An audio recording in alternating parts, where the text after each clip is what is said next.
स्वागत है आपका संस्कृत वेदा चैनल में। अगर आपने सीटेट के एग्ज़ाम्स में संस्कृत को फर्स्ट या सेकंड लैंग्वेज के रूप में चुना है तो ये वीडियो आपके लिए महत्वपूर्ण है।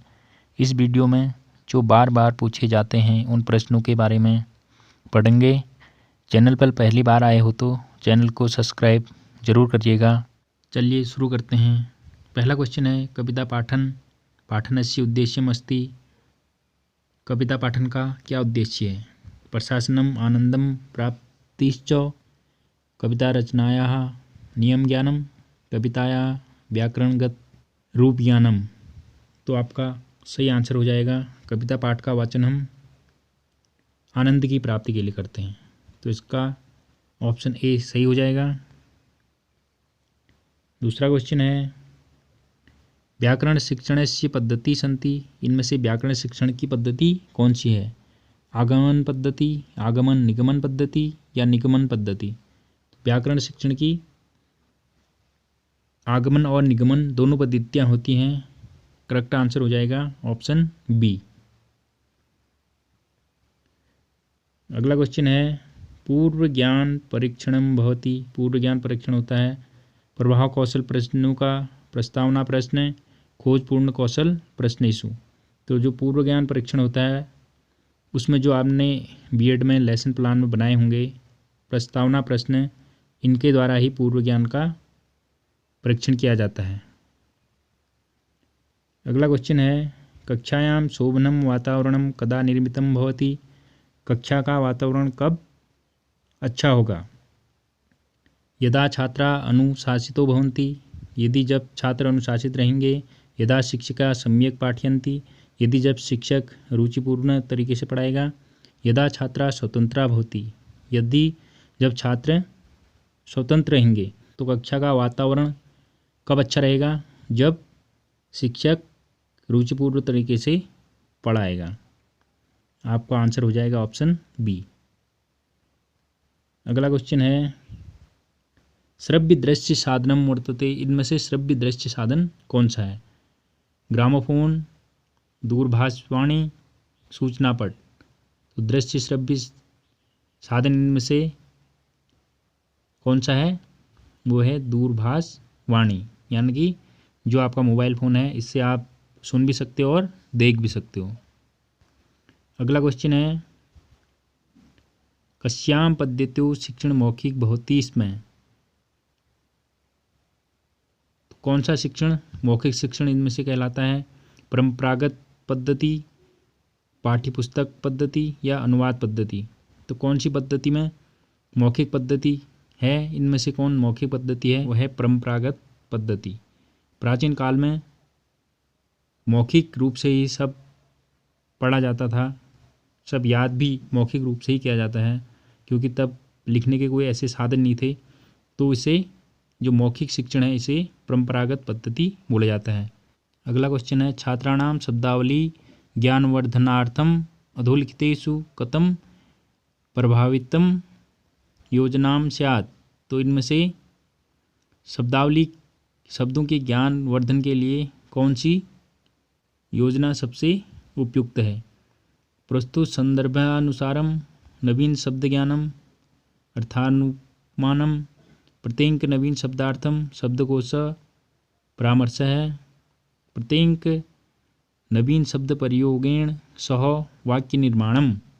तो आपका उत्तर हो जाएगा ऑप्शन नंबर ए। प्रस्तुत संदर्भानुसारम नवीन शब्दानाम अर्था अनुमानम। अगला क्वेश्चन है लेखन कौशल विकास समये शिक्षक मुख्यतया अवधार्यते। लेखन कौशल के समय शिक्षक को किस बात का ध्यान रखना चाहिए? भावाभिव्यक्तिम, सुंदर हस्ताक्षरम, व्याकरणम। तो अगर आप लेखन कौशल का विकास करना चाहते हैं तो आपको किस चीज़ का ध्यान रखना चाहिए? तो यहाँ पर आपको ध्यान रखना चाहिए भाव अभिव्यक्ति का। तो आपका ऑप्शन ए सही हो जाएगा। अगला क्वेश्चन है अधस्तनेषु केन त्रिभाषा सूत्रम संस्तुतम। तो निम्नलिखित में से किसने त्रिभाषा सूत्र दिया था? कोठारी आयोग ने, हंटर आयोग ने, भारतीय शिक्षण आयोग ने। तो त्रिभाषा सूत्र सबसे पहले इसकी संस्तुति दी थी कोठारी आयोग ने। आपका ऑप्शन ए करेक्ट आंसर हो जाएगा। अगला क्वेश्चन है विशिष्ट शिक्षण अधिगम प्रक्रिया कार्यान्विता कर्तुं शिक्षक कक्षायां यत् करोति तत् कथ्यते। विशिष्ट शिक्षण के लिए जो शिक्षक कक्षा में करता है उसे क्या कहते हैं? कौशल, पद्धति या प्रक्रमा? तो इसे हम कहेंगे कौशल। अगर शिक्षक विशिष्ट शिक्षा का प्रयोग करके पढ़ा रहा है तो उसे हम कहेंगे कौशल। अगला क्वेश्चन है यदा विद्यार्थिनः पूरक पठन सामग्रीषु एकां लघुकथा पठन्ति तदा ते। यदि विद्यार्थी कक्षा में जो उसकी पठन सामग्री है उसके अलावा अगर वो लघु कथा पढ़ रहा है तो कठिन शब्दानां वर्तनी ज्ञानार्थं पठेयु। पठित अंशे प्रत्येकं शब्दस्य अर्थज्ञानं कुरु। आनंद अनुभूत्यर्थ पठेयु। तो वो लघु कथा किस लिए पढ़ेगा? आनंद की प्राप्ति के लिए। तो आपका ऑप्शन नंबर सी ठीक हो जाएगा। अगला क्वेश्चन है कस्य अधिगमस्य कृते सह विन्यास एक उपाय है। तो किस अधिगम के लिए सह विन्यास एक उपाय है? लेखनस्य, पठनस्य, शब्दावल्याः। तो किसके लिए सह विन्यास एक उपाय है? तो आपका आंसर हो जाएगा शब्दावल्याः। शब्दों के लिए सह विन्यास एक अधिगम का उपाय है। शब्द जालस्य उपयोगः क्रियते। शब्द जाल का उपयोग किया जाता है सम्यक्तया लेखनस्य ज्ञानार्थम, सम्यक पठन ज्ञानार्थम, प्रभावी रीत्या शब्दावली ज्ञातार्थम। तो शब्द जाल का प्रयोग किस लिए किया जाता है? अच्छे लेख लिखने के लिए, अच्छे से पढ़ने के लिए, या प्रभावी रूप से शब्दावली का ज्ञान करने के लिए। तो शब्द जाल का प्रयोग किया जाता है प्रभावी रीति से शब्दावली के ज्ञानार्जन के लिए। नेक्स्ट क्वेश्चन है प्रत्येक भाषाया लिपि वर्तते इत्यम उक्ति। प्रत्येक भाषा की एक लिपि होती है, यह उक्ति है असतः सत्यम, असत्यम या सत्यम। प्रत्येक भाषा की अपनी लिपि होती है, यह सत्य है या असत्य है या थोड़ा सत्य है? सत्य है। प्रत्येक भाषा की अपनी एक लिपि होती है। नेक्स्ट क्वेश्चन है रचनात्मकतावादस्य सिद्धांतो अयम यत् भाषा शिक्षार्थी वर्तते। रचनात्मकवाद सिद्धांत से छात्र ज्ञानस्य ग्रहणकर्ता, ज्ञानस्य निर्माणकर्ता, ज्ञानस्य पुनः प्रस्तुतिकर्ता। तो रचनात्मक सिद्धांत के द्वारा विद्यार्थी क्या करता है? ज्ञान को ग्रहण करता है या ज्ञान का निर्माण करता है या ज्ञान का पुनः प्रस्तुतिकरण करता है। तो रचनात्मक कार्य द्वारा छात्र ज्ञान का पुनः प्रस्तुतिकरण करता है। तो 15 का ऑप्शन हो जाएगा सी। अगला क्वेश्चन है त्रिभाषा सूत्रम प्रथम भाषा भवेत्।